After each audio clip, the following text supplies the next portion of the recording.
And we are live. Okay. Hey everyone, another Friday, another session of Amplifying F Sharp. So as always, a little bit of housekeeping before we really dive into the code. If you missed the last session 2 weeks ago, you can watch the recording. I will quickly share my screen to show you. We had Onur in the session, and he showed us some really valuable tricks how to debug Fable applications. And yeah, I for sure learned quite a lot, and I think some other people as well. So yeah, we watched the video if you missed it. And that was 2 weeks ago. Last week there was no live session on YouTube, but instead some of our members went to the BobConf in Berlin. Shoutouts to the organizers again, and thanks for all the good time, because yeah, the conference, it was our first time at the conference, but it turned out to be really awesome. Great people, all like functional enthusiasts, and very welcoming. Enough time to socialize between the talks, and at Ganmi we had our share of socializing. Let's put it that way. And yeah, we met some people we really wanted to meet, like Louis. Greetings to Louis, and also Susanne from the OCaml community. And there's some collaboration brewing, let's put it that way. And yeah, you can read on the Amplifying F Sharp blog post a little bit of details about it, and yeah, maybe do the exercises, and yeah, have a little bit of a feeling what we did there. The topic was computation expressions. So another topic we need to talk about, or want to talk about, is our started Open Collective initiative. So we are collecting money from people who want to help F Sharp. And there are different tiers, different things we can do with different levels of money we will be able to collect. One thing we will be able to do is turn Edgar's hair into a blue color with 5K, but also other things. So we are nearly there. We already contributed, I think 4.7 US, 4.7K US dollars. And we are also putting the money to use, because our goal is really not to have like a big number in a bank account. We really want to use that money to help F Sharp. So, for example, my travel expenses to Berlin were covered by this. Some operational things of Amplifying F Sharp are covered, and we really want to yeah, pay contractors to work on F Sharp. Like, for example, the Rust Foundation does. They pay with the big money they have from big companies, contractors to work on Rust. And we want to do the same thing. We are very far from the level of the Rust Foundation, but small steps. And if you feel like, hey, do bigger steps, donate big amounts of money to us. That's how we do it. And yeah, with that, I give it up to the people who are working on some of these ideas. And first, it's Edgar's idea how to drive F Sharp forward.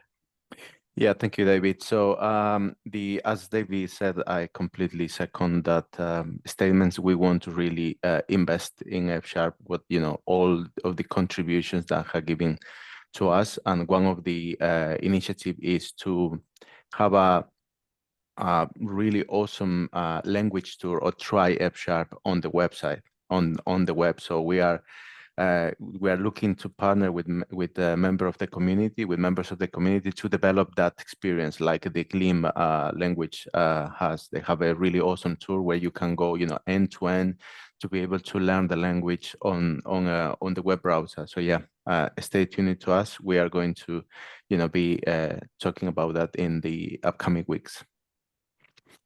And also, I think Florian has an update for us. Yes. Hey, how y'all doing? So we talked a little bit about how other foundations are able to provide, contractors to do stuff, and we kind of try to want to do the same thing. I happen to be one of the contractors, and as a first experiment, we are going to try and add some analyzers. So there's this great PR from Thomas last week where he just pointed out some code cleanups and performance improvements, and it's really stuff that you don't really think about.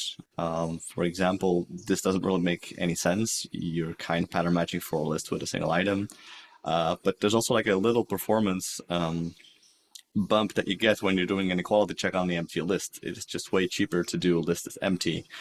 And that's why we decided to let's try and spend a day and create analyzers that automatically detect these kind of things and can able to solve them even in your IDE. So I started this morning with creating some analyzers. You can kind of see some initial progress that's being made in Ionite. Now remember, analyzers are a community project, so there's no big tech really supporting these, and they are coming in F#9, or that's at least what we still hope. So if we have those, we all sort of have a better F# experience and are driven to write some more performant applications or whatnot, just an improvement of code, so things you're just so used to that can be highlighted. So this one definitely is in progress, and I think there should be another one. Nope, no other one. Yeah, so this is the other one.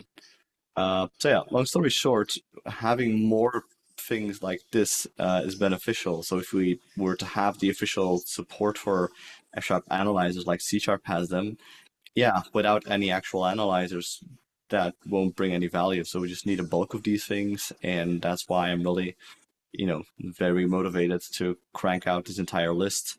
But these things take a little bit of time, and you can do them sort of after hour, and then eventually some of these things get merged.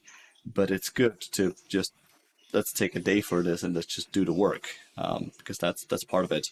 So if there are any questions about why we chose this specific thing or whether other ideas we still have, just please talk to us. But yeah, know that we're also trying stuff like this with the money we're collecting. So yeah, that's a brief update. Watch this PR for more good news, I guess. Cool, thanks. One more thing before we dive into today's session. If you're new to F# or even if you like refreshers, Edgar and Ian are running the F# essential lectures on a weekly basis. We are now in, I think, week 5 or 6 already. I don't know. Yeah, 90 minutes each week. Really, really nice way to learn about F#, from the ground up to real world use cases. Yeah, give it a try. Check out the recordings to get a feeling how these sessions run. But if you really want to engage, join the live sessions. That's really the best way to get your answers in the live session from the man himself. And having said that, we move on to the live coding, and it's again our champion Edgar Gonzalez.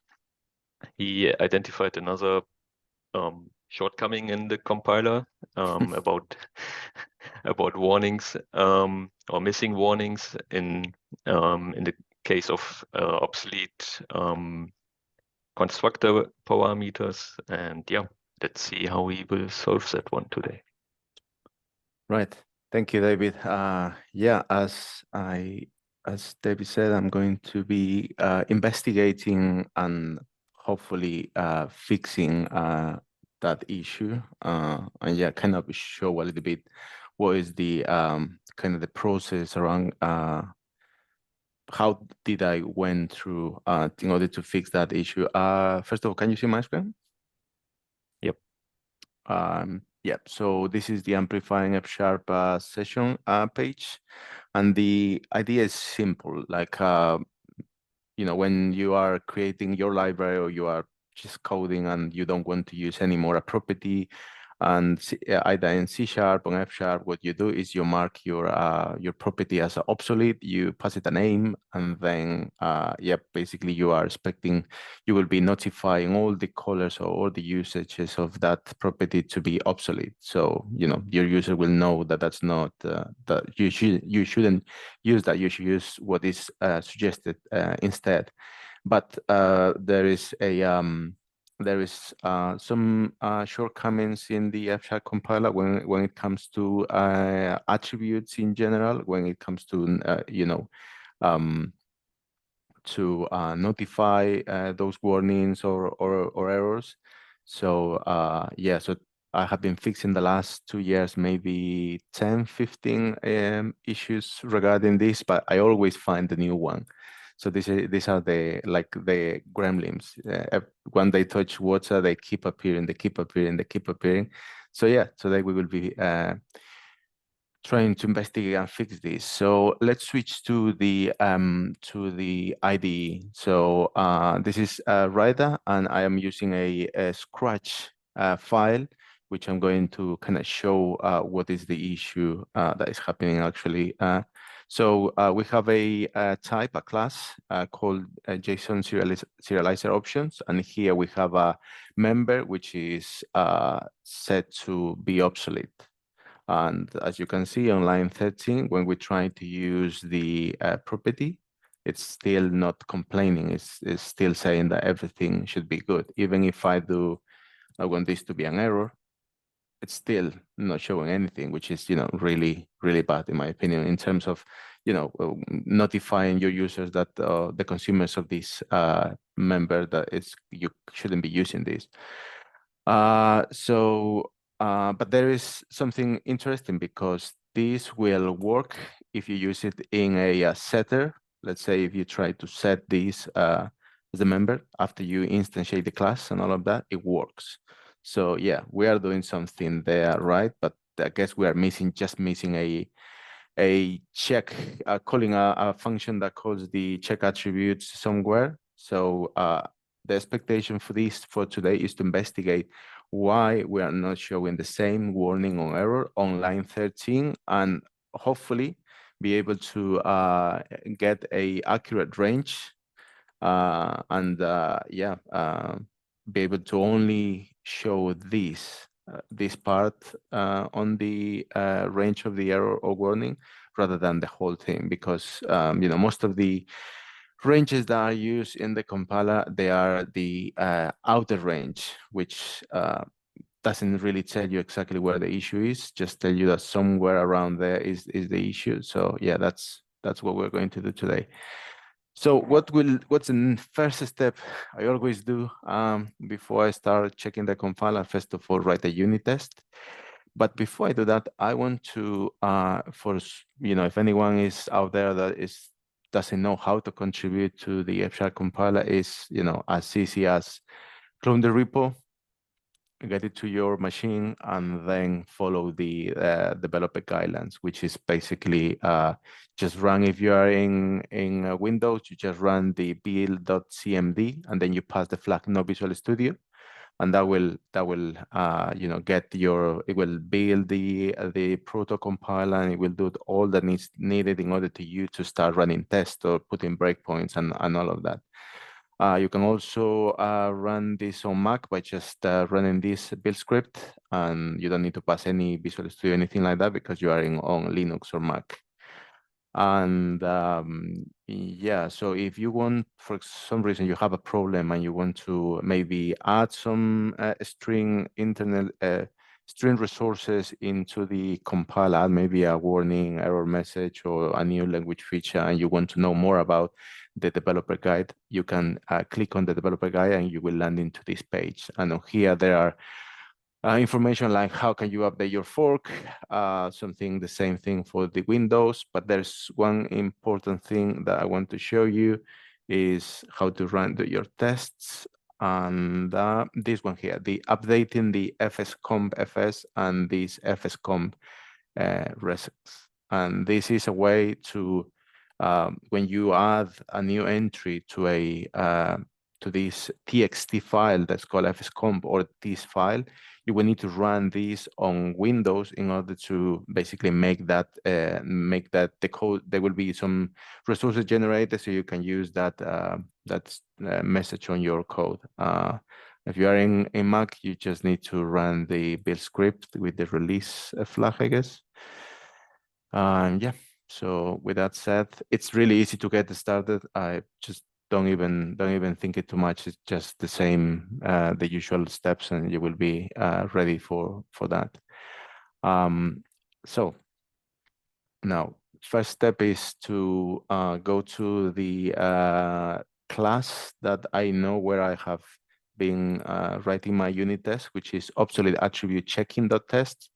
And the first thing is to create a new test to basically make sure that we are we have a failing test that we can start working on. So to do that, I'm just going to start maybe copying this, just duplicating this one in order to make it more easy for me. Right, setting this here. Now, I have here I'm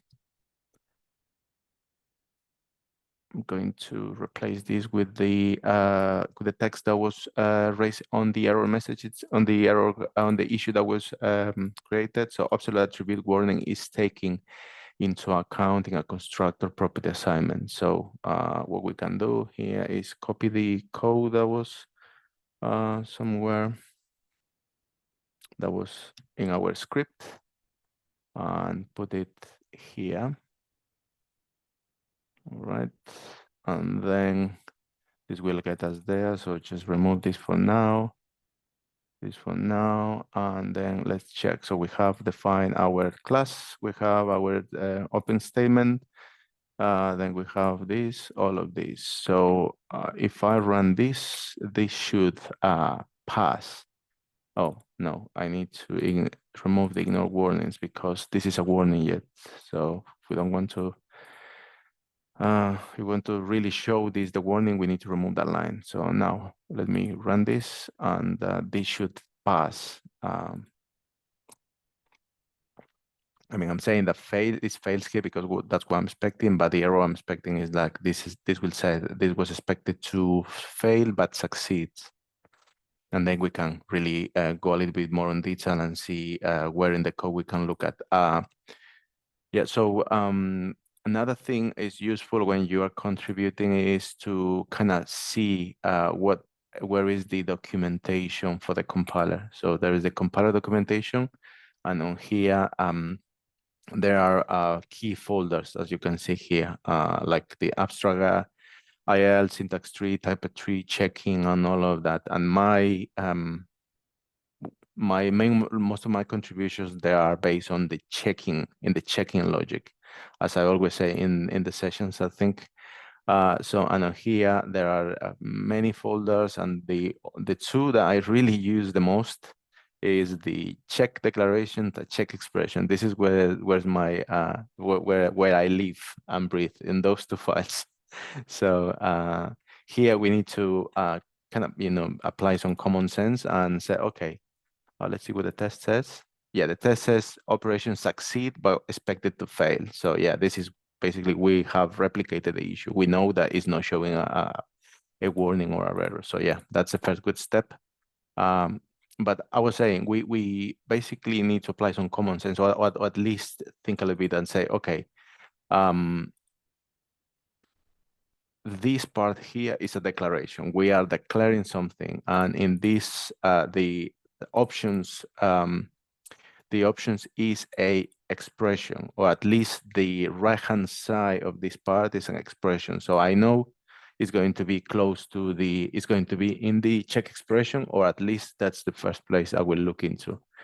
And then this part will be a pattern, which I guess there is some check patterns as well file, or at least they must be in the same check expressions. There might be some logic that we also check this left part of the binding, but I'm not interested in this, so let's just ignore that.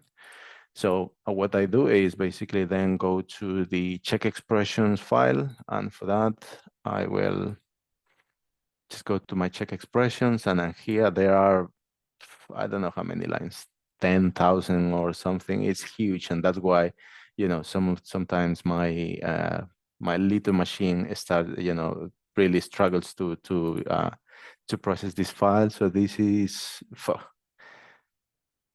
a lot of lines of code. So okay, so you would say, Edgar, but you know, there are a lot of stuff here. Where should I look into?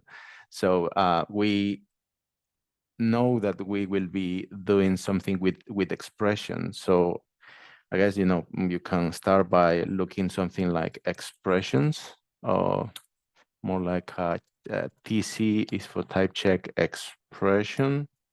And then we have something like here, where we know that this might be a place where some logic will be happening. And here is where all of every time there's expression that needs to be type check analyzed, it goes through this here. And then you have a try catch here. So I'm expecting that I won't go to the catch, so I will go to the try. And then here, then my train of thought is basically, okay, now I am in the type check expression not recover, and I need to start looking into it, because at some point there will be a match expression where we'll say, okay, these are now I need to find out which kind of expression is this. So if I put a breakpoint here, I will definitely know this will be my first, I guess, my first approach. So if I take a breakpoint here, I will expect to land here. So yeah.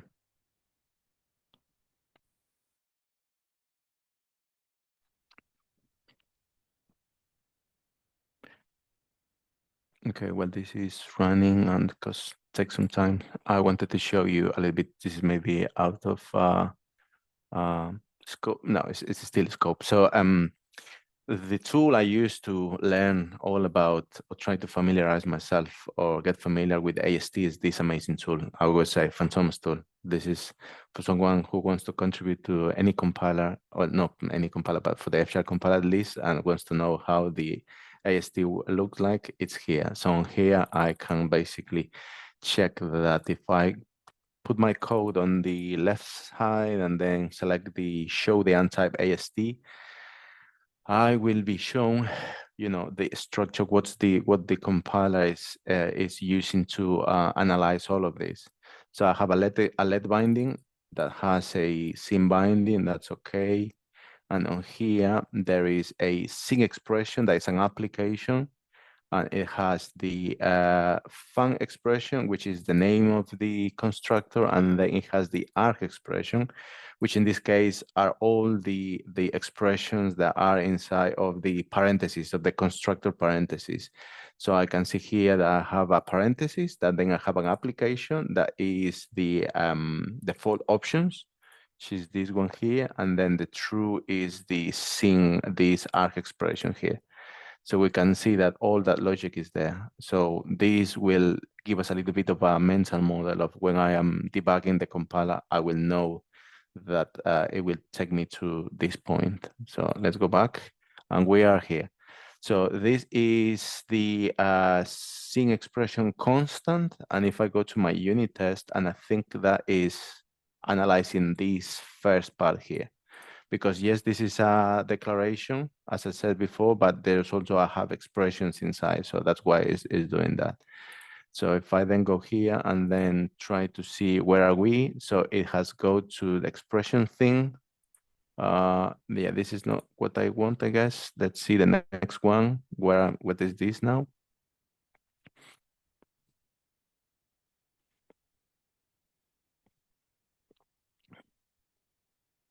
Constant bull still, no, this is not what I want. This is not what I want. All right. Yeah, this is what I want. So this is more like the indent options. And then I know that this is going to take me to the T long, till then, and it will get somewhere here. Now I should be able to get to the value, but I'm seeing here that I got a constructor here. This seems like a good place to look at. All right.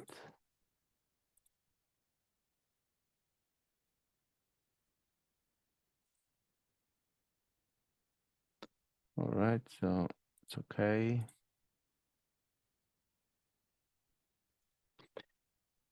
Yeah, there's a lot of type checking happening, but if we keep looking at, there will be a point where we are going to land into a constructor part, I guess. Right.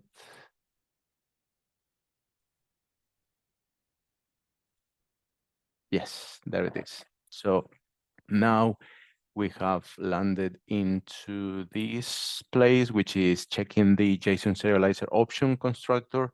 And I guess what is on this minfo is the constructor itself. And I'm expecting that somewhere in here, there is some information for us to be able to check. Let's have a look. We have these default options. Right. It's okay. I always look for something called methods or yes, something like this. So sorted, and then I have my constructor, I have the bulk refs, and hopefully this default option, if we look back in our unit test, this default option has an attribute.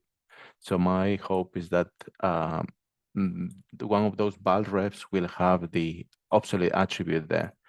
But let's see. So if I go to here and then go to the enclosed types, and then type column range and go to this one, and then no, this is not the one. This is one. Yes, and then check the default options. Yes, I can see that there's one attribute. Is that the obsolete attribute? It is. So yeah, we know that the attribute information of the member is coming along with us, which is good. This is what we expect. So let's, go more deep and see what were we looking at. So what is this? This is type check constructor item then. I'm not sure exactly what it does, but I just need to follow the attribute or follow the money, as someone said, and see where this lands. And then right, so I'm expecting at some point we'll see something like yeah, there's another call to this, and I can see that it will land into this place.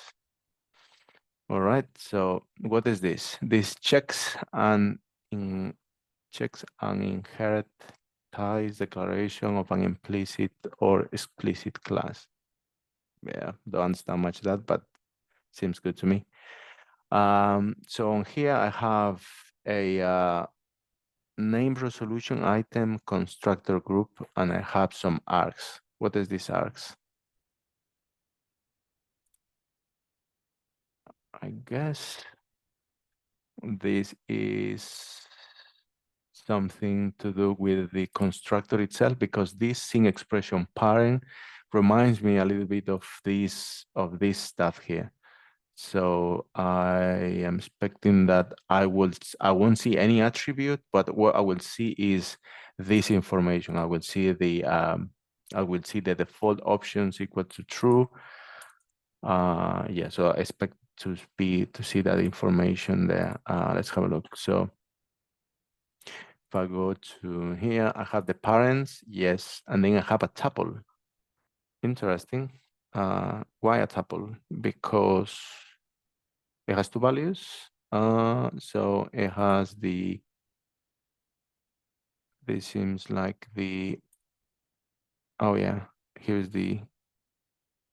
yes, I got the arc expressions and the default options.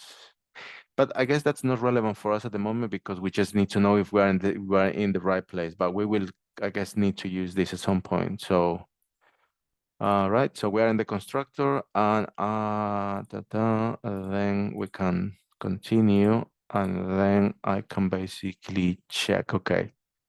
Right. So type check method members call the using of first class values. Is this should we go inside of this, or is it, I think, too far to go?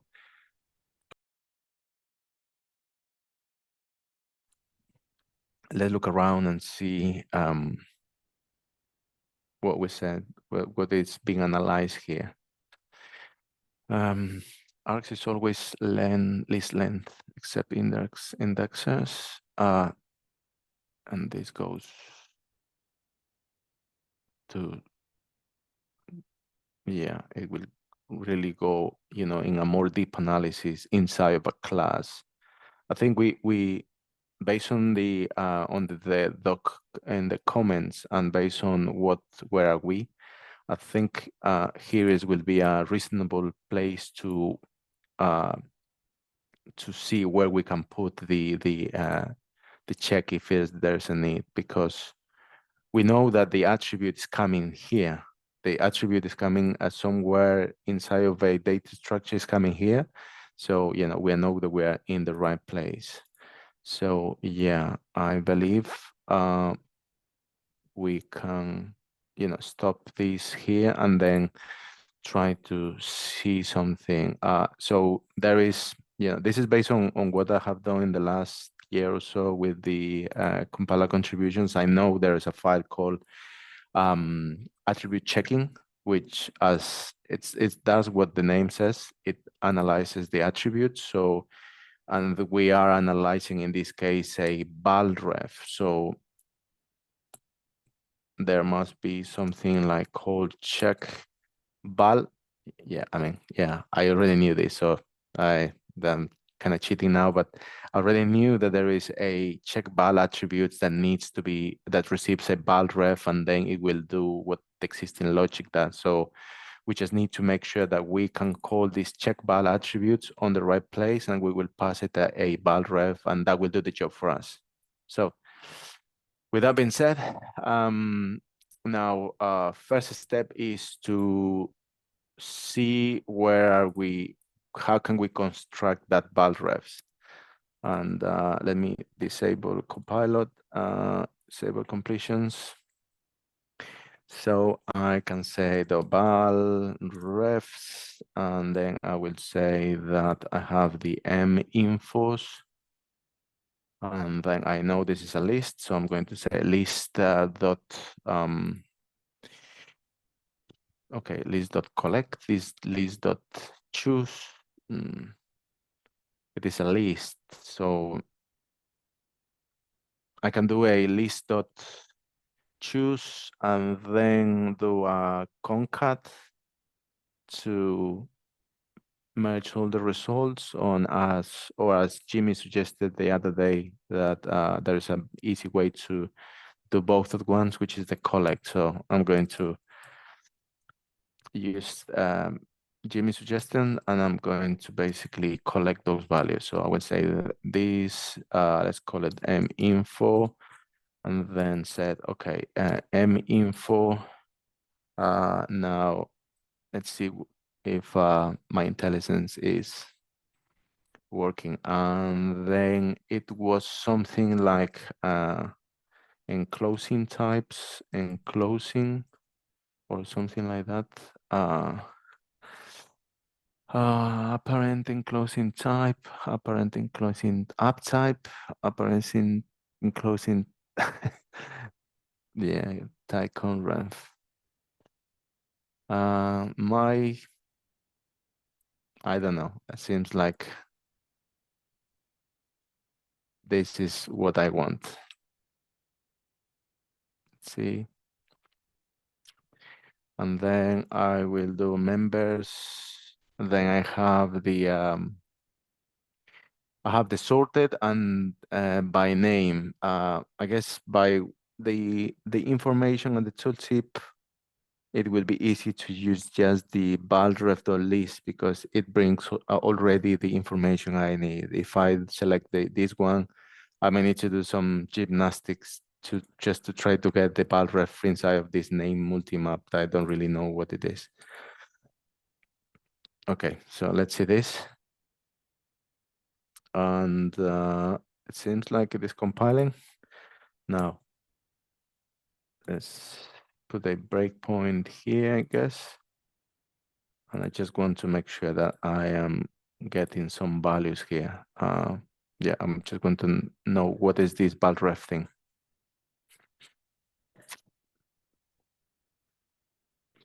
I have to say that yesterday I looked a bit this back just to see that, you know, I was hopeful that I could find a solution. So yeah, I did analyze a little bit this piece of code. It's not like it looks that I know exactly what I'm doing. It's just because I did a little research yesterday. So don't think this is as easy as it is.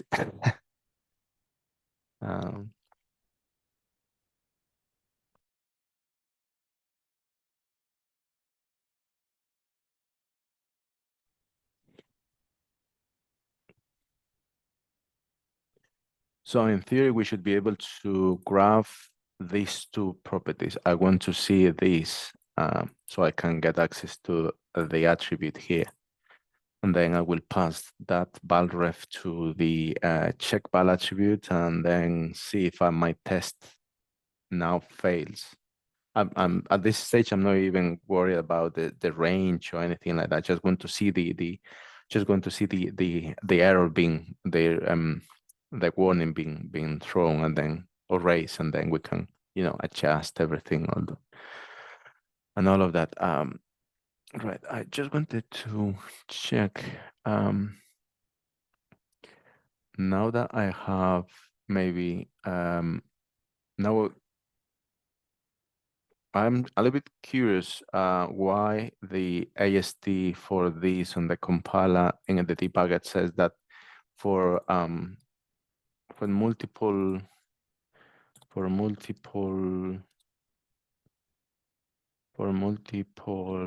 members on the constructor, it will use a tuple, and I think this said sequential.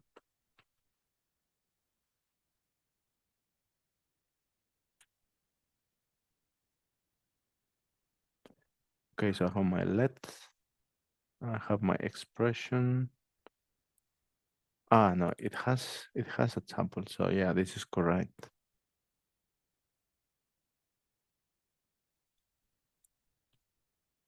There's a difference.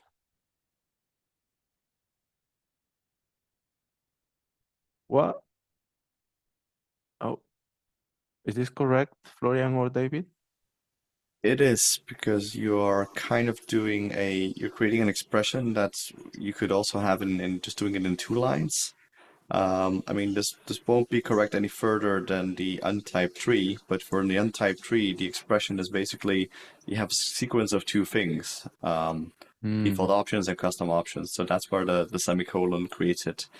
The semicolon, what you might be confused with, is in active patterns.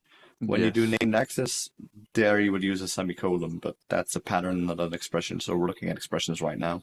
All right, yeah. So basically, I only need to care about the comma when I am on a constructor because it wouldn't. Let me check. I mean, this is just for my own education. If I go here and add a second val here, and then do custom options or something like that, options. And then I will do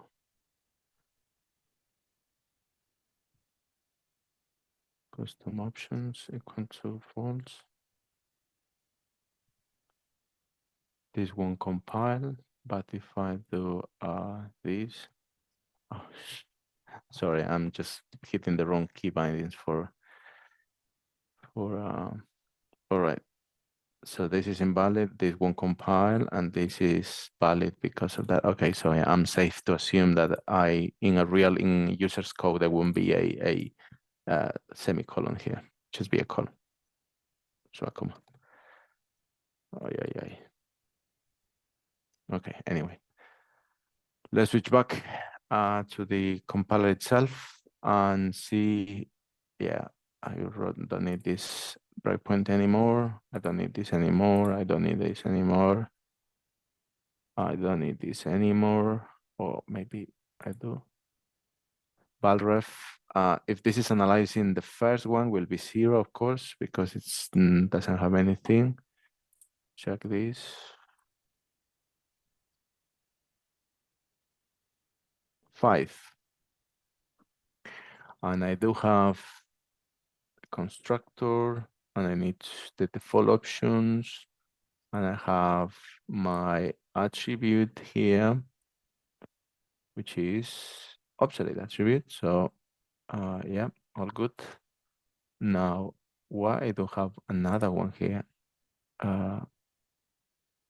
Maybe it's the other one. Let's see the ranges. So this is range set, which is 5. And the other one is range 5. Yeah, I'm a bit confused by this.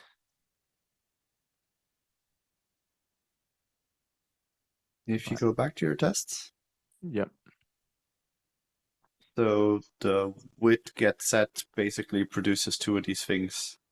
For each one of them, we will create a valref. So that's what you're seeing. That's why I'm seeing 5, 2, 2, and 1 for the other one. I mean, yeah. I'm seeing 1 for the constructor. And 2 then for 2 this. for each. Yeah. Yeah. This is 5. Yep. Okay, nice. Thank you very much for that. Okay, so right, so let's make some progress. So yeah, we have something here. So we can then now stop this and do a for loop for val ref in bar refs. Refs. All right. Then do, and then check val. Please tell me that can access to this here. Yes. And I will then pass the val ref.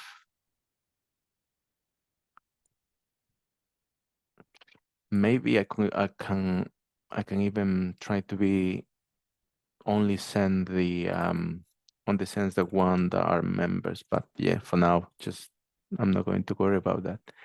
All right, what is this saying? I guess this is not returning unit, it's returning something else. So let's sorry. Let's see how they use this. So they pass it a G, a global, and then it passes the val ref, and then passes it passes a range. Now we don't have the accurate range now, so this is going to be a little bit awkward at the moment. So let's use the same name to be consistent. And then do I have a G? Yes, I have a G. And do I have an M? No. What is my available range? Range this M item, or I have the M whole call. For now, let's use this to see what is this using, but yeah. Let's see. Okay, now let's run our test, and finger crossed, we will be able to see an error message here. a warning, error reporting, I guess I would say. And then we can start thinking on seeing how can we narrow down the range to basically make it really, really clear. Because yeah, this happens every time to me when I am looking for a bug, or when trying to understand a stack trace or an error message warning. Is like if the range of the error is the whole line, I don't know exactly where is the issue. So it's always good to try to narrow down the range to the most accurate one. Sometimes it's doable, sometimes it's not. Sometimes you need to find a compromise that works for the F# team and works for you and doesn't need a complete rewrite, because sometimes in order to get the range you need to change, you need to update a lot of logic, and that might not be worth if there's more than if there's a lot of hassle. Right, so let's see. Any question in the chat? No? None so far. Okay.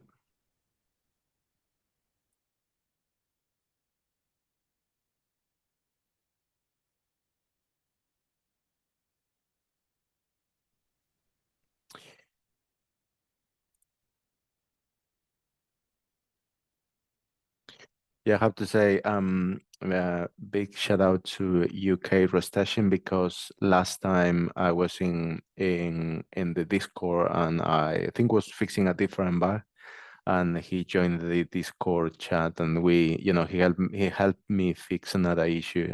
It was good discussion, a good question being asked on that short call, and we managed to fix the bug and the compiler that is being merged now. So yeah, thank you. You are welcome. I can't say I've done much, but I certainly took some inspiration. Yeah, you did. And yeah, Jimmy as well. I always see Jimmy on the Discord channel sometimes, showing his work on IONI, all that stuff. So he's really inspiring, and sometimes Chet and some of them, which is really good. It's, they have teach me a lot over these last 2 years. Florian as well, David. That for me is now I'm trying to keep, to trespass this knowledge again, so it doesn't hold on me forever. If I leave tomorrow, if something happened to me, someone will know that check expressions, check that what that file does, and also what check declaration does. So all right, cool. So yes, we have a warning, which is it's better than before. What this is saying is, it's saying this construct is deprecated. This is bad. Okay, so this construct is deprecated part. It comes from from that function called checkval attributes, and this is bad is just what's being added here. So yeah, I guess for now let's keep it that way. Now what I want to do is to write another test and to check that I am using an error. So I'm seeing the error here. So instead of being a warning, it should be an error. And for that, I just need to do true. True will stand for, is an error true? Yes. So let's run this unit test. And I will expect this to be an error instead of a warning. And we can then analyze the range and see if that's what we want.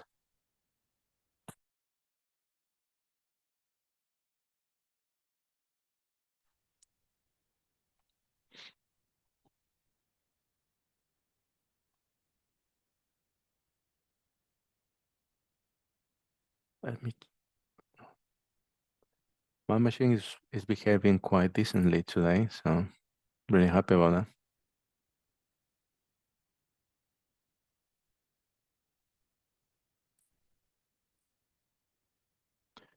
All right, so this is the error, and yes, it says there's an error. So we have show that the No, that's not what I wanted. I wanted this. Copy, and then replace this. All right, so yeah, all of this works. So if I run both tests now, all of that should pass or not. Yeah, so I think, yeah, let's have a look, because depending on how, the range is now to, yeah, what I'm fearing is like we are calling the check attribute on all the constructors, and there must be another cases where this will break the existing analysis. We need to basically only care for when there is a constructor that has members being used inside of the constructor. Otherwise, this will, just raise a lot of warnings and all of that. So yeah, so this passes, but my fear is that if I run, let's run all the unit tests of all these files, 60 tests, to see, what's going on, and then we will understand what, how much damage has been done with this single line of code. Okay, so far 1 test failing, 2, 3. Oh God. Stopping 4. Only 4, please. No more.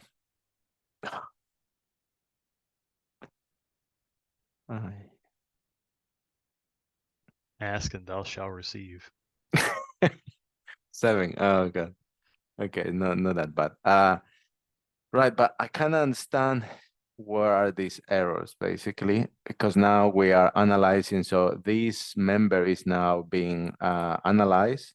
So, but we are checking the constructor. So it's going to be analyzing the members, the bound refs from this here, but we are not basically, we shouldn't be analyzing that if it's not used inside of the constructor. So, and that is where this args thing, I think, comes handy, because on here we know that we have the information that that is inside of the parentheses.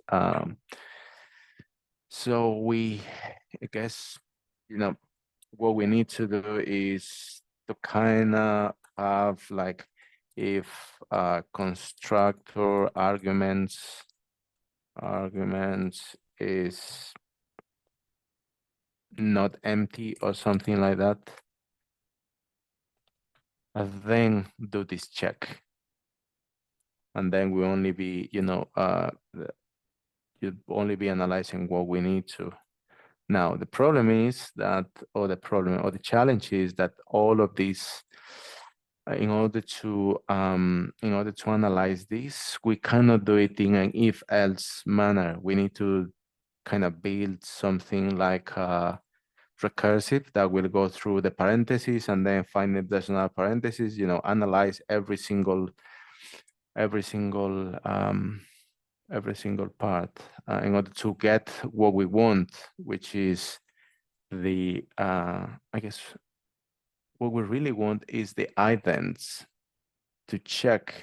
If we really want to basically be able to use an accurate range, the range we want is this default option. So the range I want is this range. If you see that I am highlighting the range, and then on the left-hand side, only the part that I'm highlighting is generated. So I want this part, and for that is stored in the sing expression ident, and that is yeah, it's stored there.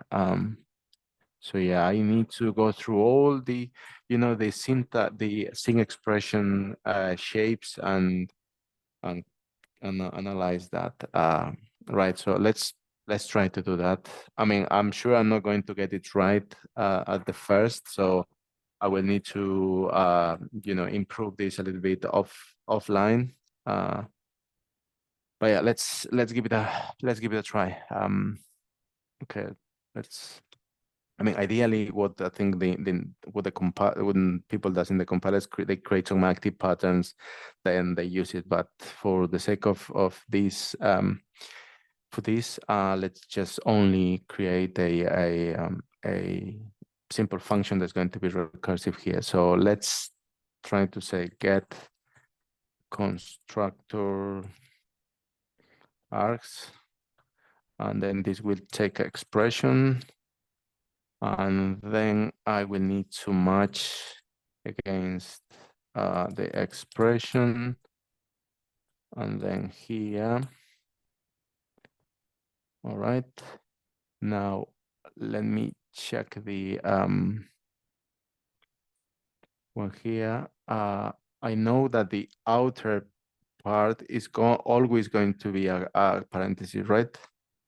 Constructor always will start and end with a parenthesis. So I'm assuming that I can just guarantee, I guess, that the outer part will always be a parenthesis. So if I do sing expression dot parent or something like that, and hopefully Ryder will do his magic and show me what are the available parentheses there. So I know that this is the sing expression. I have the left parenthesis, right parenthesis, and the ranges. I don't care about the ranges, so let me only use the first one. And for this one, let's see if I can see what is the name. Yeah, it's called expression. So if I do expression and then do let me think. So if there's only one, let me go back to the Fantomas.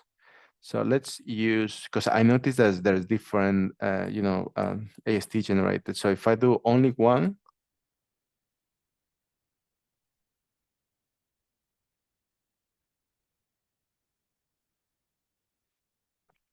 so this will be a, this will be an application. Yes, it will be an application. So inside of a parent will be an application. But if there are more than, if there are two,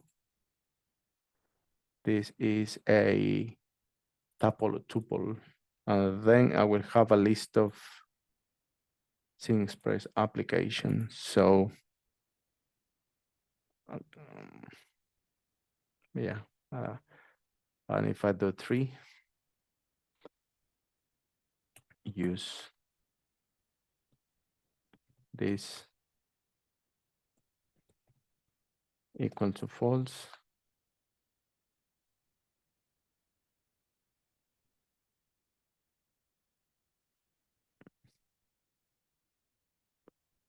Hopefully it is only those 2. So I can see that it's a tuple.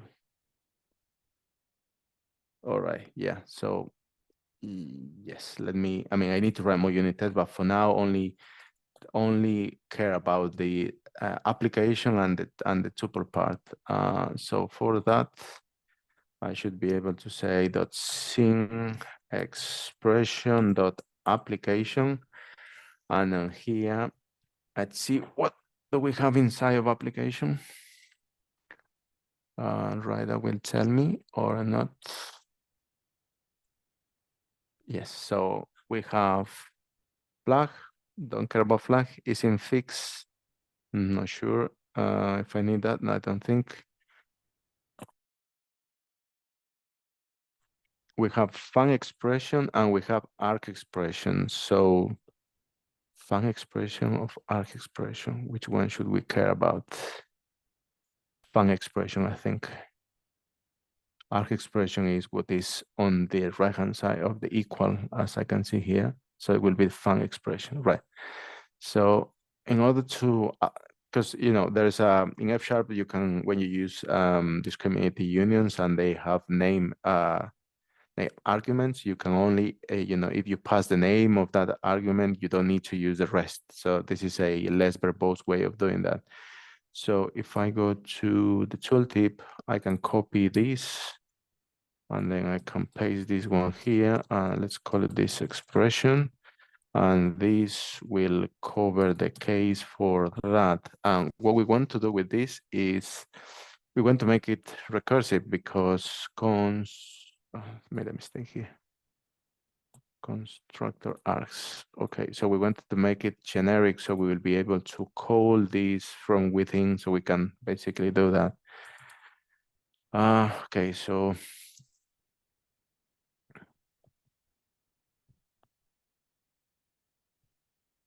all right, and then I will pass expression.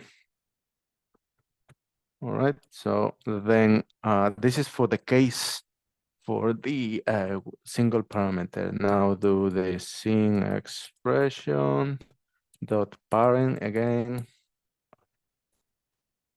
parent, and then here I will copy the expression and then say that this is sing expression dot tuple, and then look at what is inside. Okay,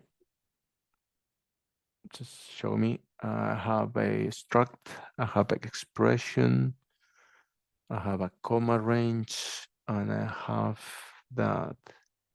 So based on the AST that I saw from Fantomas, if I do this, run this, this will be a tuple and it has an expression, and inside I will have the yes, I have this one here, so I need to access to the expressions. Okay, let's do that then. All right, so what I need to do here is expressions, and then I will do that sing expressions, and here I will do a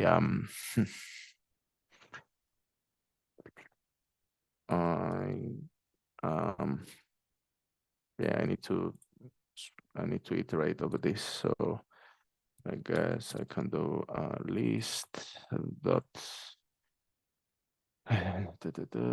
let's collect, and then do the because I can, I think, reduce this to this one here. Right, yeah, it needs to be recursive.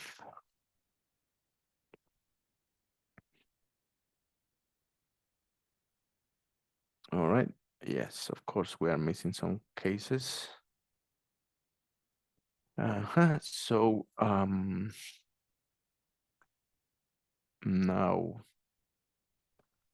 what we're missing is, I guess, another case for the application itself. Yes, because if it goes here as the parentheses, then it will try to get this, but if it goes out, it needs to have some sort of a next thing to analyze. So I will say sing expression dot up, and then here it will be I will need to analyze, I guess, both the the fun expressions and the arg expressions. Fun expression is going to be I guess, expression 1, and then I will do the arg expression that is going to be expression 2, and then I will do this, but now I need to analyze both. So let's turn on Copilot for a sec and see, based on this, if he's suggesting something that we can do here. Isn't this already the part in the tree where you need to return the expressions, like expression 1 and yes, but I need to basically analyze each one of them individually, because basically the information will be basically, if it goes to the parent and then goes into here, then if this is a application, it won't basically use this, it will go out. At least that is my expectation. Let's see what Copilot says here.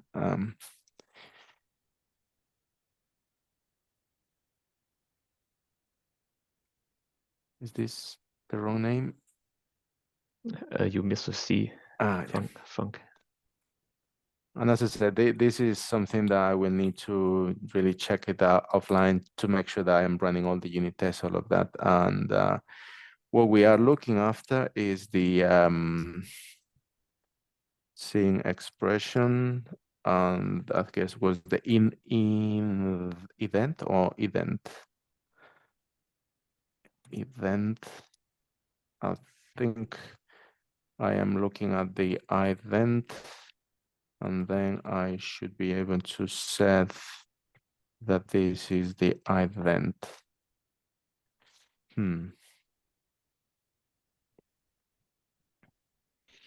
Is this right or no? I think. And then of course I need this. I need this one here.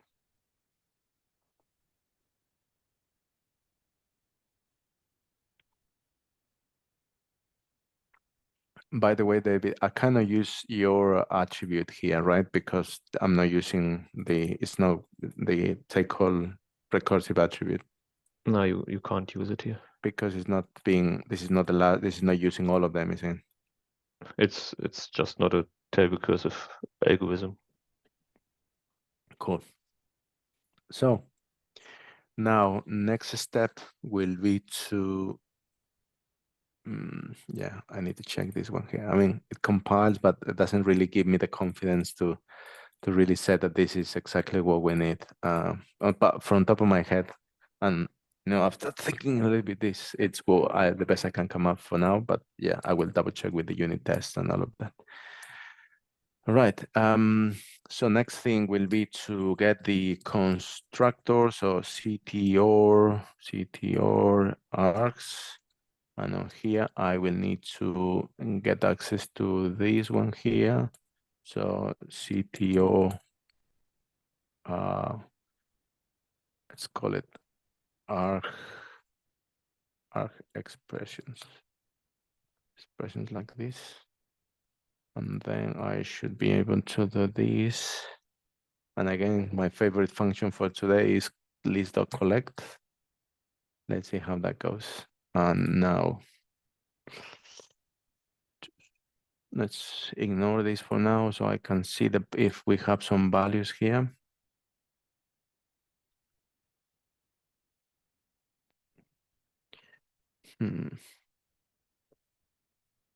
All right, let's have a look. Let's go to our unit test and go to the one of the last ones so we can check this debug. And let's see if we manage to capture the expressions that were inside of the parentheses.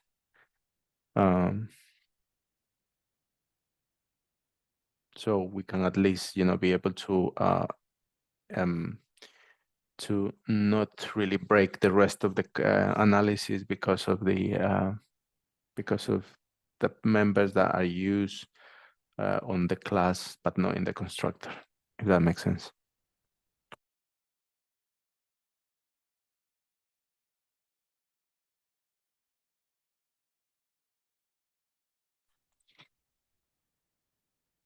This will, be handy if we put it in a active pattern somewhere in sing expression ops or somewhere in the compiler, so it can be used to someone else. But yeah, this is still early for that.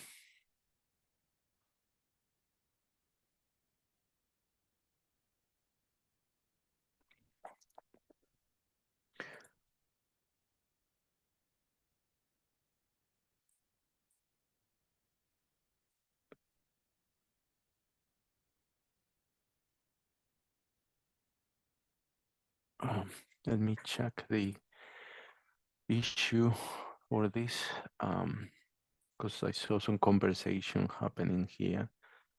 It's me, right? What Vlad says here is, okay, great, thanks. Could you also check if it's ignoring case of normal method setting properties? Nice, yeah, there might be a case where we also need to check when it's calling a method. But yeah, that's a different PR. I'm not going to do it as part of this. And then this one here, it says also with the init properties. And I guess this is for the interop with C#.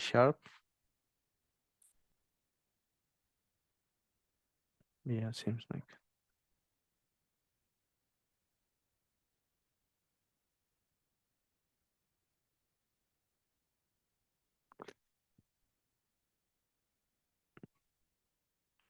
This would be a bug fix. However, I'm not sure it should be under the language version. We hide init only property check under F#7. So though it was a bug, it was fixed, but it produces a new error warning. They should probably be treated as the rest of the obsolete fixes like a bug fix. Yeah, I don't think they should be on a language feature flag, because if you are using an obsolete property, an obsolete member on your code, I think you want to know that is obsolete and you need to use something else. So, but yeah, I guess, once the PR is up and, the team sees this, and they will decide.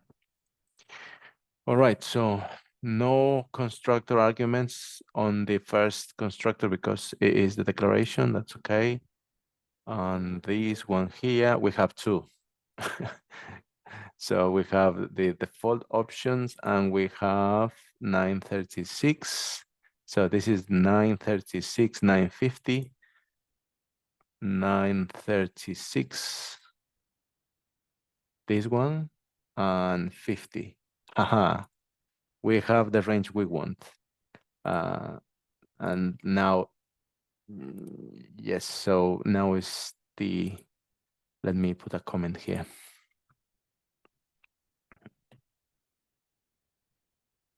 To do.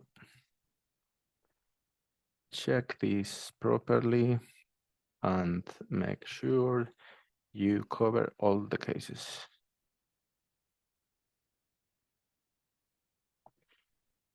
All right, and here too. So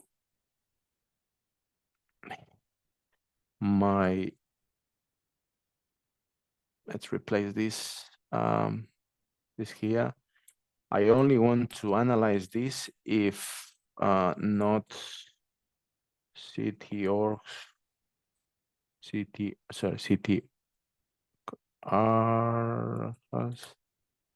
is empty, M3 not empty. Then yang no, then and then I only want to do that if this is not empty, which will make sure it only cares if there's something inside of the constructor. Now, let's see, let's get the file to give me some information. It seems like it is compiling and so it doesn't produce any syntax error. So let's run the unit test again and see if we are actually now done, if the rest of the unit test should be passing as before.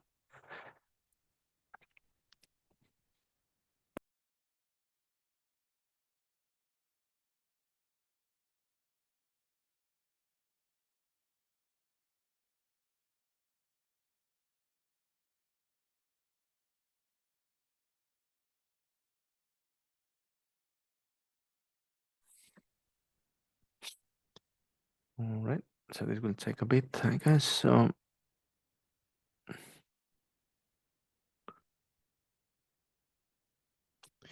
yeah, this is not good first issue. Help wanted, yes, but good first issue. And the funny thing is that I wanted to fix this since 2020, 2 years ago. And because less than 2 years, because this was really annoying me when I was learning F#. So it was like, why I cannot see my obsolete warning, and it really drive me nuts for some time. But yeah, and finally I have time, and I was able to really narrow down this. Okay, let's see. Still.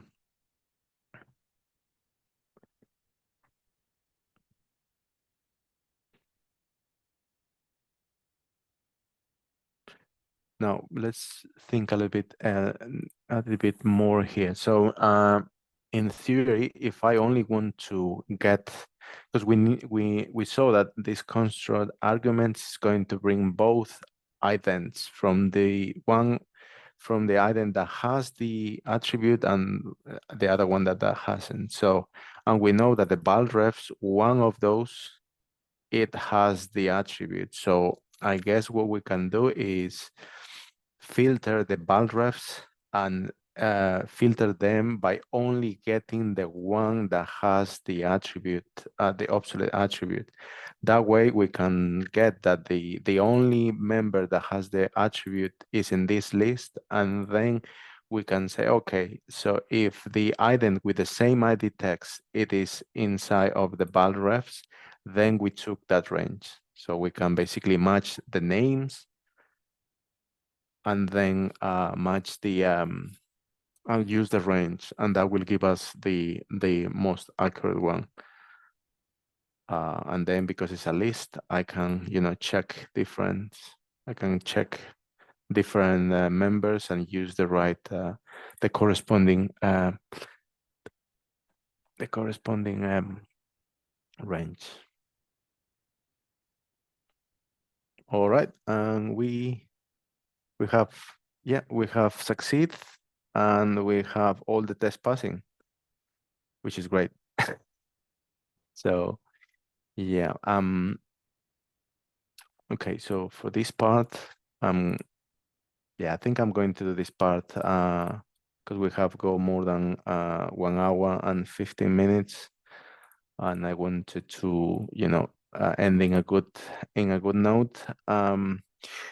The only thing I wanted to also say is like this is F sharp using F sharp. It is basically this is all F sharp, but there must be a case where we can have a consuming a property from C sharp. That can also be the case. So before we end this, let me write a unit test that will show you how you can write a unit test in the compiler that uses C sharp, and then the unit test will consume C sharp, and then it will let us know if that's the case also for this scenario. So all right, so if I copy this and then paste this one here, I would say that is a warning. All right, constructor from C sharp. All right, and what I need to find out is, I had this already prepared here. This is a snippet of C sharp code because for some reason, I no longer remember how to type these keywords anymore, which is weird. But yeah, I can. All I know is that you know what? I'm not even going to reinvent the wheel. I think I saw somewhere here there was a test that is checking for C sharp. So if I do this and then look for C sharp, yes, I will have this here. So what I'm going to do is I'm going to copy this one, go to the end, sorry for the fast scrolling, and then I'm going to do this. So here I will just need to replace the bit of logic here. So if I cut this, paste this one here, and then now my logic will be the same. It will be this. And here we need to do this. So then this test, what this test is doing is saying, hey, I have a C# library that contains this piece of code. And then with this name, and what I'm doing is I want to use it in my F#. And for that, what I do is call the with reference and pass in the C# library. And then we use the app, which is the F# code. And then we say compile it. This should fail with these diagnostics. So I don't know if in this C# compiler they can do this. They can define this F# and then consume it and then C# code. That will be really curious to see if they do the other way around. But in the F# compiler, there are hundreds of unit tests that checks for interop, because for the F# it's really important to be interoperable. And yeah, this is basically one of the best ways. Well, I'm running out of battery. 1 sec. Okay. Right, so my expectation is that this should fail, but as we saw before, the F# using an F# member with the obsolete attribute wasn't failing as expected. So let's see what this does.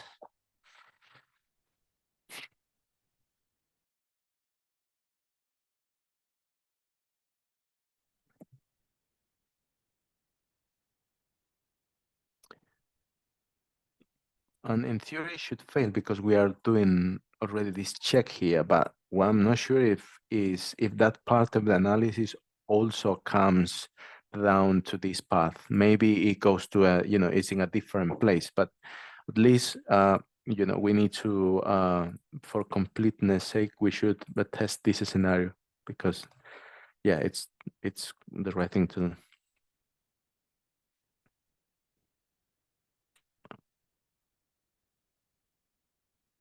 But you are not yet calling the white C# function, or do you? I mean, it's a constructor. In theory, in C# you can basically, there's an implicit constructor here. Sorry, this is my bad. This is the wrong name. Should be this. Yeah. Yeah, thank you. Good spot. Yeah, because it's saying that this is not defined. So yeah, cool. One thing I noticed that even you can define the version of the C# code that you are using here to basically say, okay, I want you to use this C# library with this version of the language, and you can also define the version of the language on F#. So it's really powerful because you can basically do checks for version 5, any version that you want, and then even preview, and that will test it.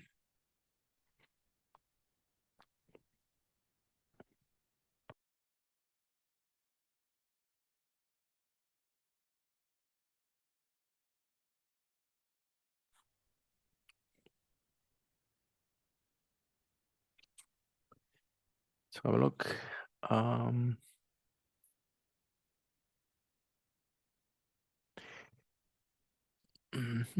Default options. Come on. Oh, yeah. Let's check this. I have the JSON protocol test data, JSON protocol data, and ignore null values. Okay, this is the right one. Copy and paste issue. Sorry.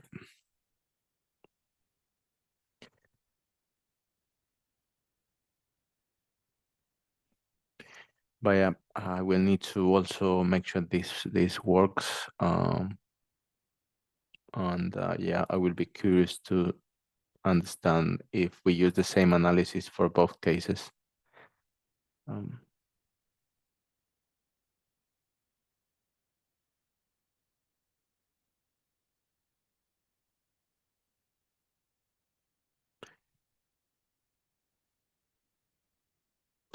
This bit of logic was suggested by Copilot, but I don't think this is the best way to do this, to be honest. So I will have a look at this one.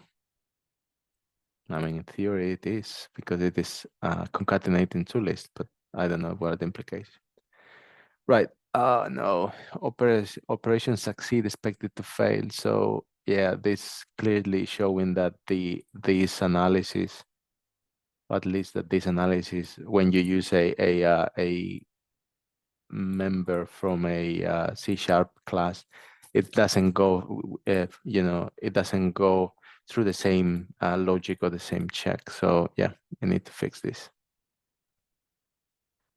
All right. Fix me. Why?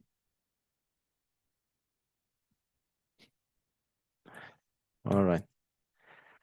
Oh, okay. So that's what I have for today for as part of the Amplifying Upshot session. So if you have any question before I go, let me know. If you have any question, how to contribute to F#, how to make a difference. So if you need some help, trying to visualizing yourself doing this, I have to say that if I was able to do this by, asking questions, by asking for help, by interacting with these awesome three people, Florian, Jimmy, and David, and they, all I know is thanks to them in regards to the compiler development and all of that. So, yeah, please reach out to us, and we will be more than happy to get you started, and and give you the tools, give you the confidence so you can do this for F#, because a stronger compiler, it means a stronger community for all of us, because we all use the compiler, and we all want to have a fast F#.